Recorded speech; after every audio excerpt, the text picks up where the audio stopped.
So this presentation is called Starting the Conversation. And the reason why it's called that is because obviously, as clinicians, one of our top priorities is to create a safe space for our clients. And I feel like oftentimes we have the idea that in order for a space to be safe, there might be certain things that we can't talk about. Because if we talk about those things, it's sensitive. People might view things differently. They might have different ideas, different attitudes. People might get triggered. And so we end up avoiding certain subjects that might lend themselves to controversy or sensitivity. And, maybe sometimes we do need to avoid certain conversations.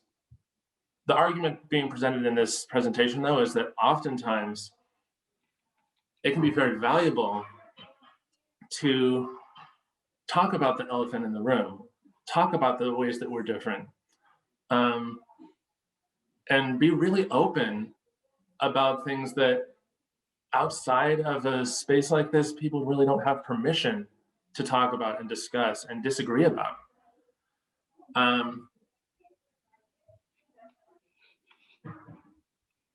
I feel like we have to have these conversations because, I don't know, it might partially be because I'm a clinical social worker, I'm not a psychologist. I just have a very sociological view about mental health and substance use. I guess I'm suggesting that depression and anxiety and PTSD and addiction, all of these types of things that we support our clients with, these are not conditions that originate within us as individuals.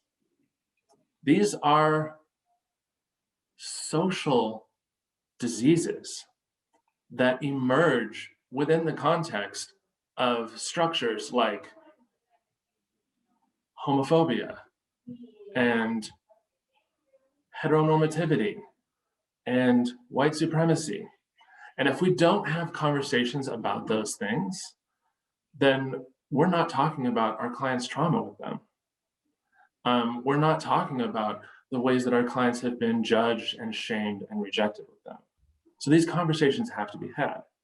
But how can we have these kinds of conversations, these sensitive topics, these taboo topics? How can we broach those subjects without it being the kind of thing that starts to feel unsafe or is triggering in a way that's not manageable? Well, I, in like DBT 101, love the concept of validation and how validation does not mean agreement.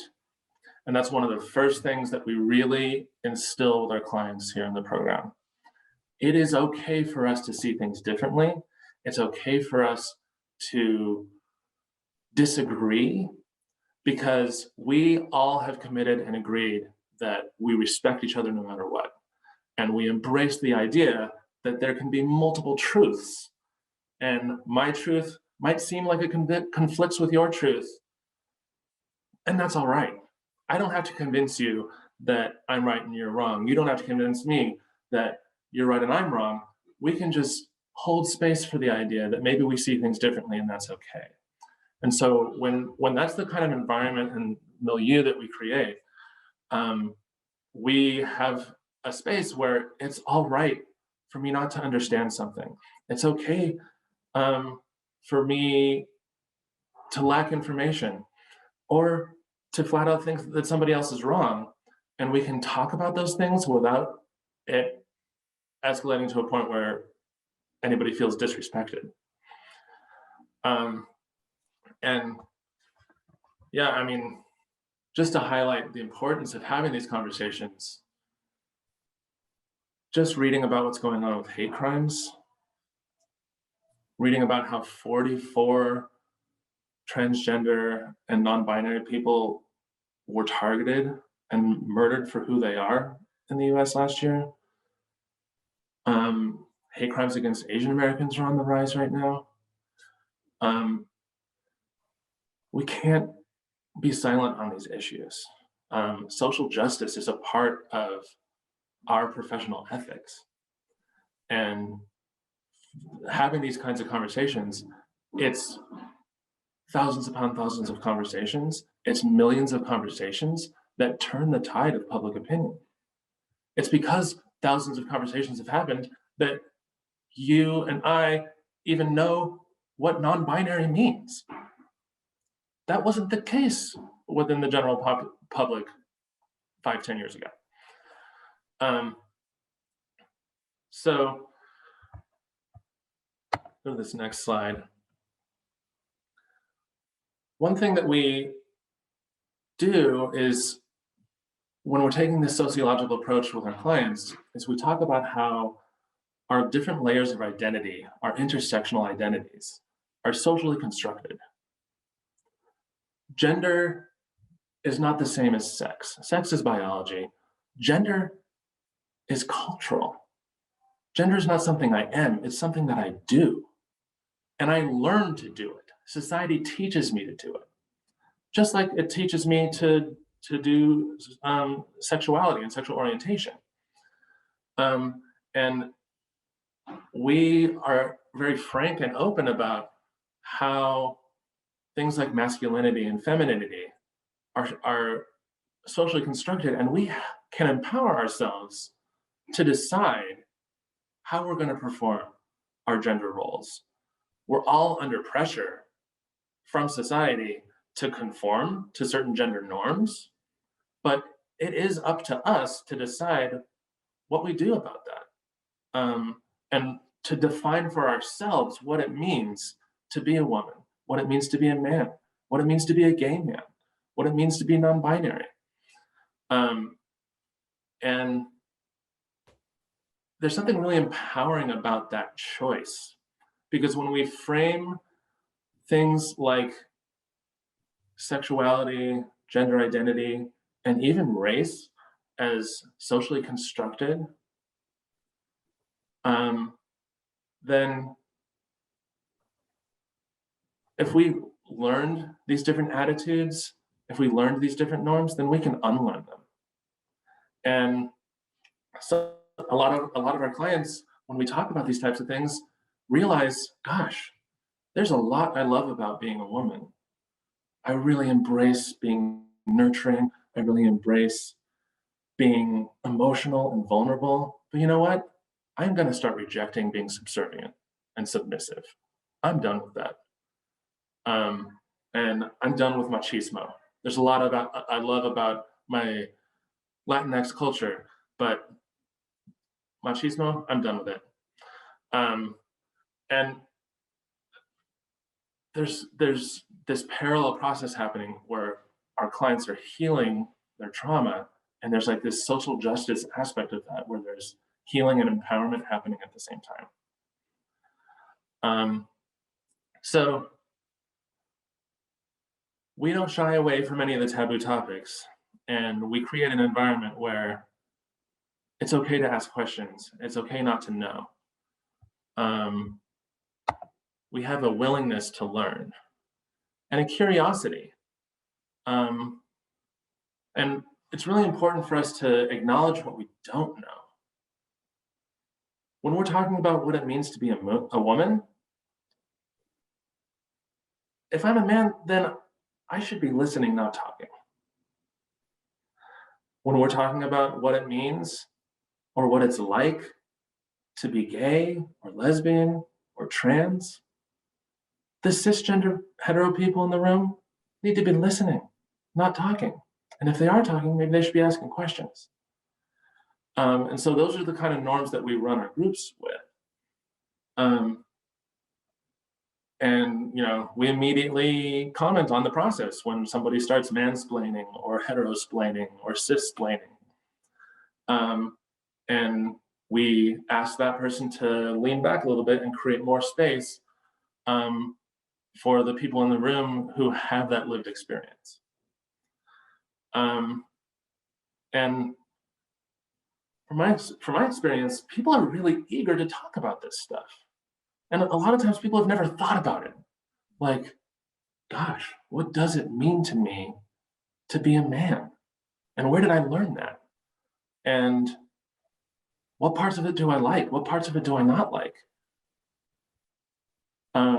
Maybe I like a lot of it, but maybe I'm tired of carrying around shame when I cry, or feeling like it's not okay for me to express feelings vulnerably, or to need help.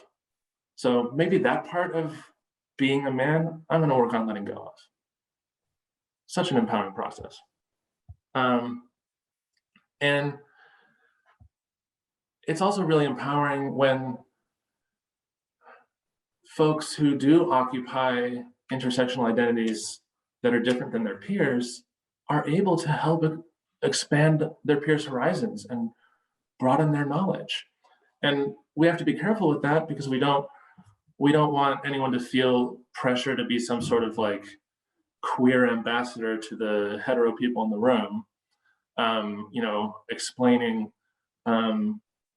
on behalf, speaking on behalf of the whole LGBT plus community, or feeling like this is an interrogation and I have to like answer all these questions from cisgender people about what it means, what it's like for me to be trans. So we have to, monitor that and make sure that that's not the dynamic that's unfolding. But very often what we observe is people feel really empowered and validated when they're in a position to be able to explain something to folks who don't have that experience. This is what it means to me to be African American. And thanks for asking. Like, these are the parts that I really cherish about it and celebrate about it. This is what it means to me to be a lesbian. And this is what I love about it. This is what's challenging about it. And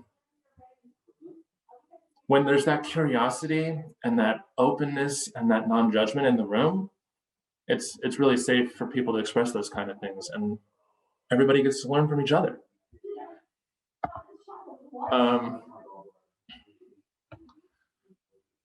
So I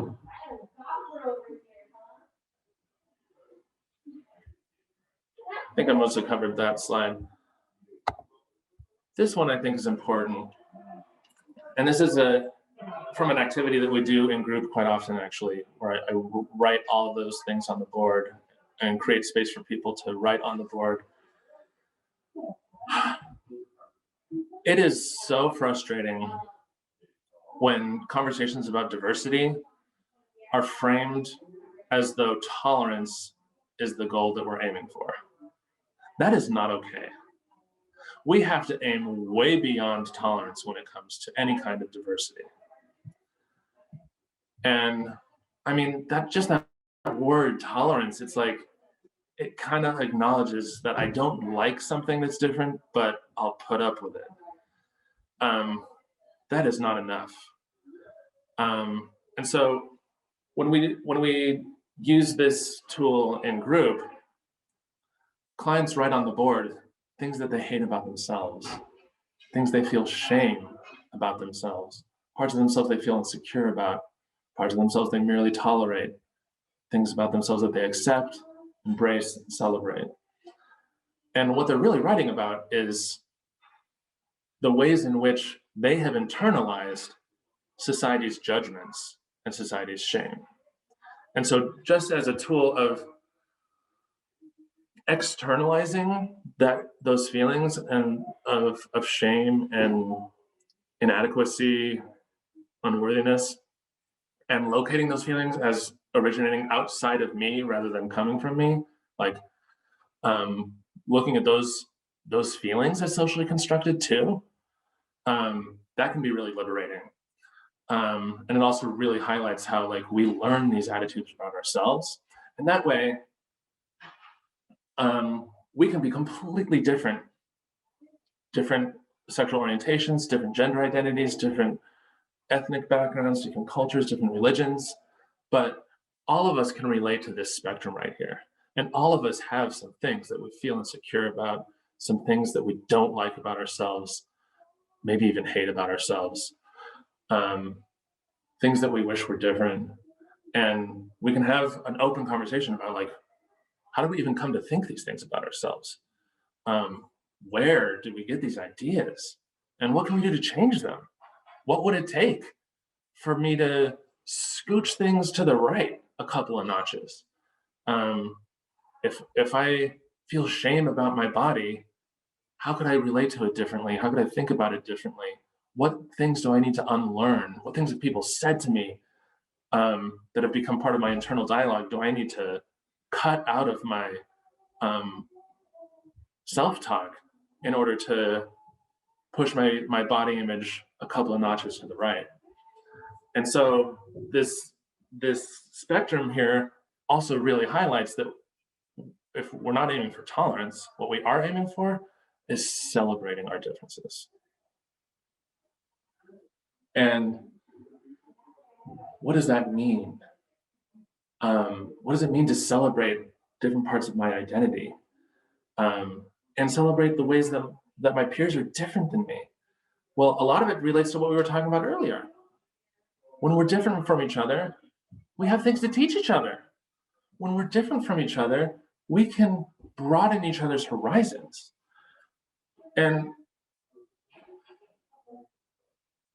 there's something so beautiful about acknowledging those differences, but at the same time, focusing on the similarities underneath the surface. And this tool here is a great way for us to be able to find some of that common ground, because all of us have felt shame and insecurity in some way or another. And all of us have felt rejection and judgment from other people. And so it doesn't matter how we might be different on the surface when we are able to connect and have compassion for each other with those more primal feelings. Another thing that we talk about when we broach some of those difficult subjects like heteropatriarchy and transphobia and institutionalized racism is we talk very openly about how everyone benefits from equality. Feminism and gender equality is not just for women. Men benefit from gender equality. White people benefit from racial equity. Cis people and hetero people benefit from LGBT plus equality. And we talk about all the ways that that's true. We talk about how the spectrum of how we express our gender has been so broadened by the gains of the feminist movement and the LGBT plus movement. I mean, my grandmother wasn't allowed to wear pants ever. She went to school in Maine and was freezing in skirts in February. And so it's not that long ago that gender roles, as rigid as they are now, were so much more rigid. And in a very real way, we have LGBT plus folks to thank for the greater amount of freedom that we all have in how we express our gender identity. The gender norms that we're pressured to live up to have really become a lot more flexible. I see so many more men being active parents and baby wearing and pushing strollers. I see so many more women in positions of power and feeling confident enough to be assertive and respected for that rather than judged for it. And I see so many more men being vulnerable and letting themselves cry and talk about their feelings, and women giving themselves permission to express anger. It's wonderful that we're experiencing this increased level of freedom and self-determination and empowerment. And that's really what it's all about. Healing and recovery and mental well-being can't be separated from empowerment and freedom. they're all inextricably linked. And having these kinds of conversations it's empowering, and it also facilitates repair. I love that our house here at LG doesn't just serve one population, because there's a lot of value to having a community that everybody in that community shares some layers of identity. That's definitely important and valuable in a lot of ways. One great strength of this being a house where we have people of all gender expressions and identities and all sexual orientations and all genders is that, part of the whole point of group therapy is the group is supposed to become a microcosm of the dynamics in my larger life. And so, to a certain extent, it's a good thing when I experience some transference and somebody else in the group has come to represent my sibling or my parent or my bully. Invoking some of those dynamics actually gives me an opportunity to work through some of the wounds that I've been carrying in a safe, supportive environment. And because it's not really my abusive parent that's in the group with me, it's not really my bully, it's not really the person who shamed or judged me or rejected me, it's just a representation of them. It's like a low stakes, safe environment where I can process those unresolved feelings. So that being the case, when we have a group that is comprised of a mixture of trans, non-binary, hetero, cis, gay, lesbian folks, a lot of those dynamics are going to be recreated, which presents all these opportunities for repair. To be able to have an experience where, after a lot of judgment and rejection and shame from hetero cis folks, to be embraced for who I am in a room with some hetero folks and some cis folks and some white folks, embraced by people who look like people who have judged and shamed me in the past, to have folks who occupy different intersectional identities be curious about my intersectional identities and the different layers of privilege and oppression that I embody, and we can be curious about each other's experiences. It can really create a lot of restorative healing experiences. And if we're, as clinicians, brave enough to embrace that, brave enough to lean into it when people might be triggering and activating each other in some ways, and if we have created a culture in the group where we have those skills of validation doesn't have to mean agreement, and we respect each other no matter what, even when we disagree, we can facilitate so much healing by allowing those things to unfold, and allowing healing to be facilitated by empowerment and the freedom to express what our experiences are, and just having our experiences listened to and validated and heard. Even though none of us have a magic wand and we can't go back and erase the bigotry that people have experienced or the rejection people have experienced based on their identity, just having people hold space for my pain about it and bear witness to the trauma of it, the power of that can't be understated.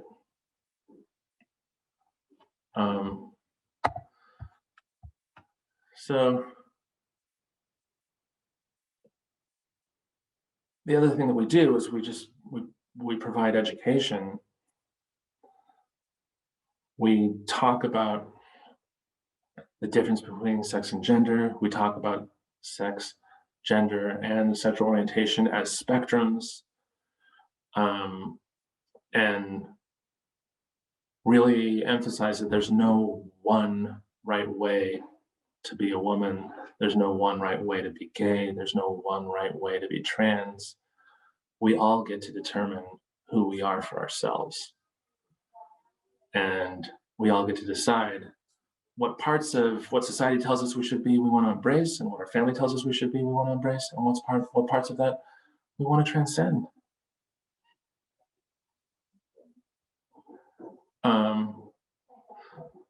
So I don't know if you all have any questions. I'd love to hear y'all's thoughts about these ideas.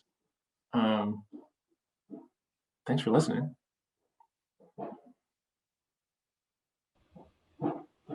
That was great. Thank you, Sam. So Okay. I'd like to open the floor to anyone with questions. If you want to just unmute yourself and go ahead and ask.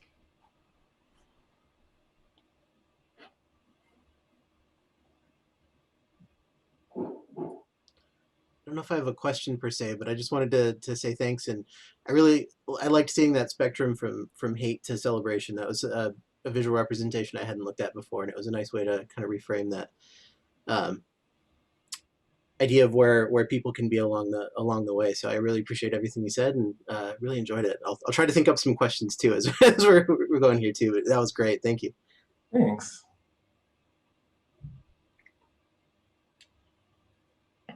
Anybody else? Yeah, this is David. Thanks, Sam. And, you got me thinking about, the way we were raised and how we were taught what it is to be a man or to be a woman. And I think that's gone nationwide over the years.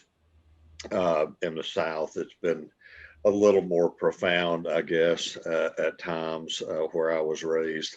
And, and I believed that stuff for many years until I got sober. And, recovery opened my eyes to a whole new world. So, and then I had to go through the forgiving process with my family because that's the way they were raised, and they didn't have the ability to see that change that was needed. And so, I believe, we're at a time now that people are aware of this and that change is taking place, and just a lot more love for just human beings now than any of the distorted things that we were raised with. And that's going to go on to our children and hopefully their children. And so I think some change is taking place, not as rapid as we'd like to see at times, but I definitely, so presentations like this are great, just that awareness of these things. So I appreciate it. Thanks. Thanks for that, David. And I thought I saw Carrie approach the computer. Maybe she had a question.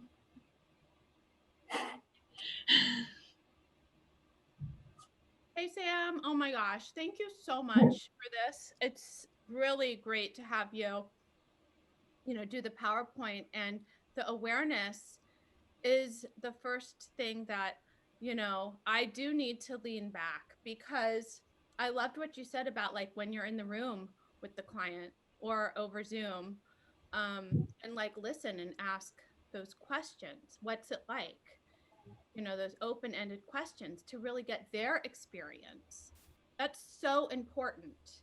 And to remind them that this is a safe space without, the judgment, but being in a non-judgmental space. It's a judgment, whatever that said on the PowerPoint. There was Oh yeah, even judgment won't be judged. Right. So it's like, it's very sensitive. This is a highly sensitive population that I don't have much experience working with. And so your, lecture on this, I really value it, because, it is highly relative right now, the current, and to move into, it's not just the tolerance, it's the actual celebration of our diversity and our uniqueness. So thank you for stepping up and having the conversation. I'm truly grateful for this, you know, opportunity to grow. So thank you. Thanks, Carrie.